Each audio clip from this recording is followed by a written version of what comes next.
un poco delicado, sensible, pero pues yo creo que es interés de todas las personas.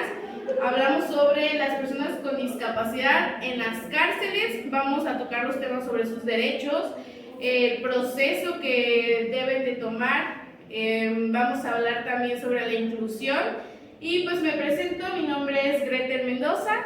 Hola, ¿qué tal? Yo soy Mónica Castro. Yo soy Yasmin Rojas. Hola, ¿qué tal? Yo soy Abel Mávil. Hola, soy Simei Juárez. Y Fernanda Anguiano.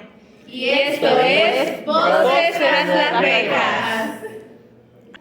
Oigan, se me hace súper interesante este tema porque hay un caso de una chava que se llama Ana, que es una mujer con discapacidad visual. Bueno, Ana fue condenada a prisión por un delito menor y al llegar a la cárcel obviamente se encontró con un entorno que no estaba preparado, no tenían sistema braille, no había personal capacitado y pues las instalaciones no eran accesibles como tal. Desde ahí vemos lo de la inclusión, ¿no? Sí, claro, y pues sabemos que pues la inclusión garantiza a todas las personas que tengan los mismos derechos, ¿no? Y cómo es que el que tengan las oportunidades y el acceso a las instalaciones, ¿no? de estas personas que están en la cárcel, aún teniendo su discapacidad, ¿no? Sí, es que desde antes de que entren a la cárcel se ve ya en el juicio penal. Cuando ven a una persona con discapacidad entrando a un juzgado, pues los jueces piensan o presuponen que las personas con discapacidad no tienen como esa independencia jurídica porque no se valen por sí mismos. Entonces, como decía aquí Simei, no se ve como una inclusión desde ese punto, desde antes de que se juzga a la persona para que cometa un delito, ¿no? También es importante recordar que muchas veces se vulneran a las personas con discapacidad dentro de estos lugares, de las cárceles en específico, porque pues no se conocen los derechos humanos de las personas con discapacidad, ¿no? También poniendo en mesa otro ejemplo, podría ser el de Arturo Medina Vela, que pasó 4 años en prisión por un delito que no cometió y fue de que por él incluso se cambiaron leyes en el sistema penitenciario de todo el país. Pues básicamente Arturo tiene una discapacidad intelectual y psicosocial que no requiere tratamiento constante y se le acusó sobre un robo de un carro el 14 de septiembre de 2011, que fue cuando ingresó a la cárcel, pero su mamá cuando fue a buscarlo, pues dijo que él no sabía manejar y cosas así, o sea, y tampoco se mostraron como pruebas de que lo declaraban culpable, ¿no? Entonces, en este caso se violaron muchos de sus derechos porque incluso se le negó la presunción de inocencia, se le excluyó de su propio proceso penal y no estuvo presente en su juicio, por lo tanto no pudo aportar pruebas a su favor, ¿no? Y no le dejaron elegir a su defensa, entonces tampoco hubo como que le anunciaran su sentencia y no pudo apelarla. Y fue y gracias a eso, por primera vez también las Naciones Unidas participaron en un caso particular y por ende ¿cómo se llama? Se le hizo una disculpa pública y ya fue que pudo salir chido. Esta parte también está súper... es un tema que yo creo que se debe tomar porque es la defensa penal para estas personas. O sea, en México lo primero que podemos ver y que lo que es más evidente, donde no se respetan los derechos, es la insuficiencia, ¿no? La insuficiencia en esta práctica de, pues, no garantizan una buena defensa, porque pues no hay traductores, no hay sistema braille o la comunicación como no me acuerdo qué persona me comentaba una vez, en realidad la comunicación está como Limitada.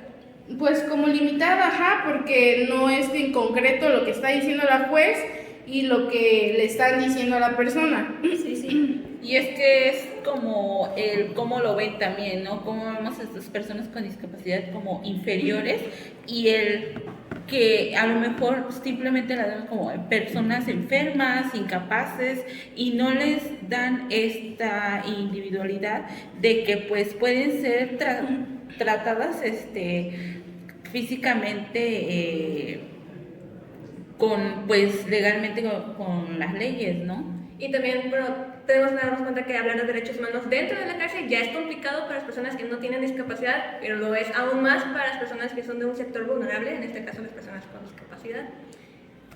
Bueno, un dato importante de los centros penitenciarios de la Ciudad de México que se realizó en el 2006 en personas recluidas que tienen algún tipo de discapacidad, un instrumento estadístico que se realizó en diferentes penitenciarias, que fue en el de Matra Acatitla, el Centro Femenil de Reinserción Social de Tepetán. En términos generales, muchas de las personas que tienen alguna discapacidad expresaron que les hace falta sillas de ruedas, les necesitan lentes, algunos necesitan bastones, requieren intérprete para poder socializar en esta parte y poder delegar lo que necesitan, al igual que también los delitos por los cuales están inculpados estas personas. Se dice que el 40% es por robo simple sin violencia, un 20% se dice que es por homicidio y el restante es el 40% que se resta involucrado en ocasiones de delitos sexuales, secuestros o por daños. Incluso también la otra vez estaba, no sé si te acuerdas que me comentaste, Fer, que también no solamente se habla sobre los derechos humanos o sobre cómo se les debe tratar, sino que también las instalaciones no están adecuadas para que una persona con discapacidad, porque también tenemos que entender que aunque tengan una discapacidad no son del todo inocentes, ¿no? También pueden cometer delitos. Pero pues se tiene ese tabú, ¿no? De que son personas con discapacidad, que son pues angelitos, que es algo mal dicho. Pero la otra vez me acuerdo que Fer me comentó algo sobre las instalaciones dentro de ellas. No sé si me podrías... Sí, les decía que, le comentaba Yash que los edificios que eran reclusorios o eran cárceles, pues eran edificios muy antiguos, eran una infraestructura muy vieja que estaba como entre 1952 a 1969 y pues son ya edificios obsoletos, son muy viejos, son construidos con una visión de castigo, no de una inclusión. Claro, y en estos lugares también se ve el cómo, pues a veces hay atenciones para que después de que salgan de cumplir su sentencia, pues salgan a la calle, por decirlo así, a la comunidad, se integren de una manera digna, ¿no? Y como esas personas son, a lo mejor no les dan este apoyo por no tener, traducción en lengua de señas, braille o las herramientas necesarias, ¿no? Sino simplemente se quedan ahí, ¿no? Estancadas. Exactamente, entonces dentro de estas instituciones o dentro de la cárcel, pues no hay como una capacitación adecuada por parte de los policías, de los jueces, de los agentes del ministerio a tratar a una persona con discapacidad, porque pues es como decía Jazz, las personas con discapacidad también cometen delitos, a veces no tan graves, pero cometen algún delito, ¿verdad? Porque claro, son personas. ¿Okay? Entonces, ahí se ve como que la problemática de que falta una verdadera inclusión de aquellas personas, autoridades que se puedan pues hacer sensibilizar en cierta parte para que puedan incluir a aquellas personas con discapacidad. Y bueno, retomando un poco de lo que dijo Simei acerca de cómo iban a integrarse de nuevo a la sociedad después de cumplir su condena, hay esta parte del abandono por la familia, de no saben si, no me acuerdo qué autora mencionó en un artículo, que las personas con discapacidad que estaban dentro, ya una vez afuera, pues eran abandonados por su familia, tan solo por lo que sea que hayan hecho dentro para acabar en la cárcel, y una vez que acabaron su sentencia salían y ya no tenían un lugar donde regresar, estaban abandonados, ¿no? Y mencionaba un ejemplo de, no me acuerdo qué señor, estaba en la cárcel, cumplió su sentencia, sale y no era violento, era muy tranquilo, pero como no tenía ya a dónde recurrir, a dónde quedarse, recurrió a las drogas, a la violencia, otra vez a los delitos, y ya no se sabe si estaba mejor dentro de la cárcel o está mejor fuera de la cárcel, y te hace pensar, ¿cómo puedes tú pensar que está mejor una persona privada de su libertad que estando en libertad?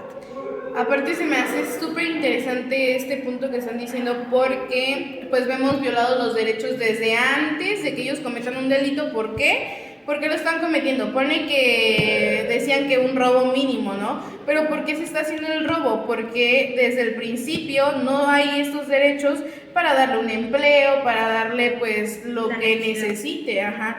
Entonces por eso es que pues a final de cuentas ellos recurren a lo que tengan a su alcance. No se justifica, ¿no? Pero igual es como, ¿por qué no también se les da las herramientas a las personas o las oportunidades laborales para que ellos puedan, pues, generar ingresos? E incluso lo que dicen sobre la reinserción a la sociedad es algo que básicamente en una cárcel de personas sin discapacidad se da, pero ¿cómo lo harían con una persona con discapacidad? O sea, ¿cómo serían sus ajustes para que esa persona se pueda reincidir a la sociedad y pueda pues ser funcional en cierto caso? Pero pues no se puede porque pues no están preparados y no tienen como que esas herramientas necesarias para poder decir, no, pues, a ver, tu reinserción va a constar de estos servicios, pero pues tienes discapacidad, puedes hacer esto, o sea, darles otras opciones, no solamente decir, no, pues es que tienes discapacidad, no va a ser su servicio para poder salir, ¿no? Incluso por eso sus condenas se alargan o se quedan ya de por vida dentro de las cárceles. Y es que muchos no tienen la educación, o sea, muchos no saben leer, muchos no saben escribir y bajo su ignorancia también vienen violados estos derechos, ¿no? Y por ejemplo, mencionaban también que no solamente eran las personas que entraban con discapacidad, sino las que la adquirían ya dentro de la cárcel por problemas de higiene, que no tienen la atención médica adecuada, por X o Y razón, las personas van desarrollando enfermedades, discapacidades y bueno, pues no tenían la atención hacia ellas, ¿no? Y por ejemplo, en un mundo ideal, como lo dice la canción, las Naciones Unidas, hay las reglas mínimas de las Naciones Unidas para el tratamiento de las personas, de los recursos, perdón, son conocidas también como reglas mandalas, algo así, y estas nos dicen que los centros penitenciarios tienen la obligación de tener los acondicionamientos razonables para asegurar que los reclusos con discapacidades físicas, mentales o cualquier otra discapacidad participan en condiciones equitativas y de forma plena y efectiva en la vida de prisión. Entonces, ¿dónde se está viendo en México realmente que estén implementando estas reglas? Pues creo yo, y a lo que hemos estado viendo, en ningún reclusorio de los 300 o de los miles que hay en México no se ve que implementen estas reglas mandalas. Exactamente, entonces, algunas de las razones por la cual las personas con discapacidad están en prisión es que al principio cuando son juzgadas en el juicio penal, pues no se les advierte a los jueces, a los abogados que tienen alguna discapacidad, porque ¿qué tal si tienen alguna discapacidad psicosocial? Sí, la mayoría de las personas con discapacidad que están en cárcel, pues no fueron advertidas. Otra de las razones por la cual hay personas con discapacidad dentro de la cárcel es que, a pesar de que se las advirtió a las autoridades que esa persona que cometió un delito tenía una discapacidad, pues fue imputable, o sea, no se le hizo caso. O sea, no le prestaron atención. Y como dice Fernanda, también en la cárcel, ya estando ahí, pues se genera la discapacidad por falta de salud, falta de higiene, por culpa o a veces por descuido de las autoridades. Y esta discriminación, pues, hace la exclusión social, ¿no? Que hace que aumente el riesgo de la reincidencia y afectar negativamente pues la salud mental y física de las personas. También siento que es importante mencionar este tema porque, por ejemplo, al menos hasta que nos pusimos de acuerdo para grabar un podcast decimos, ¿de qué será interesante hablar, no? Fue como de, pues yo casi no escucho sobre qué pasa con las personas con discapacidad dentro de la cárcel, que ya son presos, es como de, ¿qué pasará si habrá presos en la calle entonces, en la cárcel, perdón, si habrá presos o no, ¿no? Porque a veces, pues, incluso sin ser presos o si solamente con el hecho de hablar de personas con discapacidad es como muy escondido, muy tabú todavía, de que todavía muy limitado, muy limitado, es como de que, o sea, realmente y es un tema que debería ser visibilizado para que las autoridades empiecen a, pues, hacer su chamba, ¿no? O sea, que empiecen como a decir, que le metan, que digan que realmente qué podemos hacer, ¿no? O sea, por ejemplo, podríamos incluso decir, podríamos llegar incluso a los oídos de un familiar que tiene una persona con discapacidad dentro de las cárceles y decir, no, pues exijo que las autoridades penitenciarias que implementen políticas y programas de inclusión, o incluso denunciar casos de discriminación o falta de acceso o de servicios. Y también una parte muy importante sería como apoyarlas a las organizaciones que trabajan por los derechos de las personas con discapacidad en el sistema carcelario, ¿no? O sea, también es como que importante eso. Sí. Ay, Sí, perdón.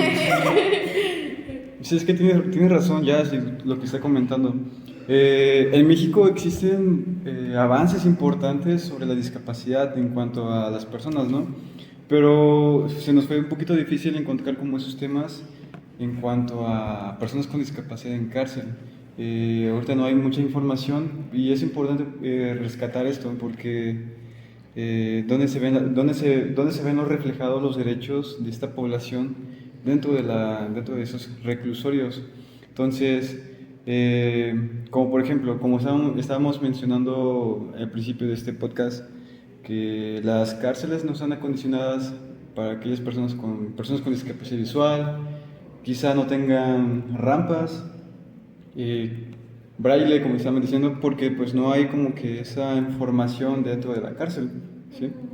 Sí, en realidad es súper importante saber qué es lo que pasa con las personas con discapacidad cuando cometen un delito, ¿no? O creen que cometen un delito. O creen que cometen un delito, sí. Si de todas formas, por ejemplo, no encontramos información concreta sobre la discapacidad, ahora hablando sobre las personas con discapacidad en la cárcel, Mabel y yo estuvimos buscando bastante información, no encontramos más que ciertos artículos, ciertos videos, y la verdad pues eso es principal, ¿no? La información, que se empiece a difundir todo esto. Sí, nos ha hecho una investigación como tal dentro de este sector. Y ya hay un censo, en INEGI en finales de 2021 hizo un censo de cuántas personas con discapacidad había dentro de las cárceles, y fueron como 9.400 y tantas personas con discapacidad dentro de las cárceles. ¿Y qué se le está haciendo o qué servicios se le está abriendo? Ya sé que son reclusos, son criminales y eso, pero son humanos, al final de cuentas.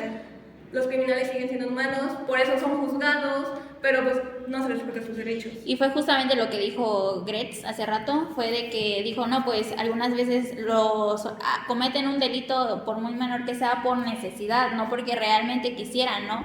Y a veces, no sé, en una cabeza, no sé, podría decir, no, voy a cometer un delito para estar seguro dentro de la cárcel, porque incluso fuera de la cárcel pueden tener una vida horrible y pueden pensar que dentro de la cárcel pueden tener una mejor vida, pero pues eso está muy erróneo, porque incluso no hay como que uno de sus derechos, por así decirlo, es la protección contra la discriminación y el abuso, y al ser una población más chica dentro de la cárcel es donde se sufre más discriminación, ¿no? No, y incluso el que cometan el delito porque no tienen la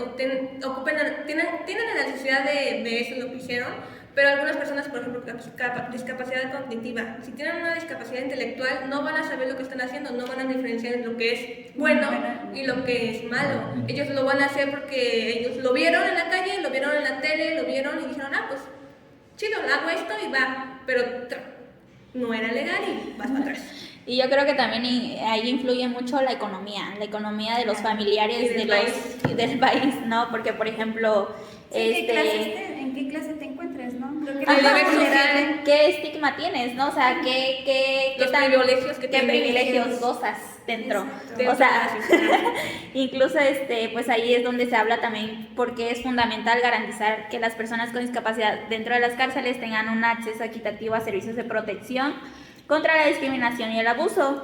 Y pues ahí es donde pues entra la parte esa de acceso a recursos legales y apoyos, oportunidades significativas de rehabilitación y reinserción. Y esto es como más como, o sea, esto no es solo como algo ético, sino que también es cuestión de derechos humanos fundamentales, ¿no? Y bueno, aquí pueden entrar los chicos de la licenciatura en Desarrollo Integral de las Personas con Discapacidad como asesores y gestores en temas de discapacidad, ¿no? Claro, que está dentro de la universidad. Ajá, que está dentro de la UB, en la región Jalapa, modalidad mixta. Entonces, Vemos. Claro, los derechos humanos no son un lujo, son una necesidad básica para todas las personas, con y sin discapacidad, incluso para aquellos que han cometido pues algún delito, ¿no? El que estén privados de su libertad no significa que estén privados de su dignidad, ¿no? Ya para cerrar este episodio, pues los dejamos con esta frase. Las rejas no solo encierran cuerpos, también sueños, esperanza y futuros.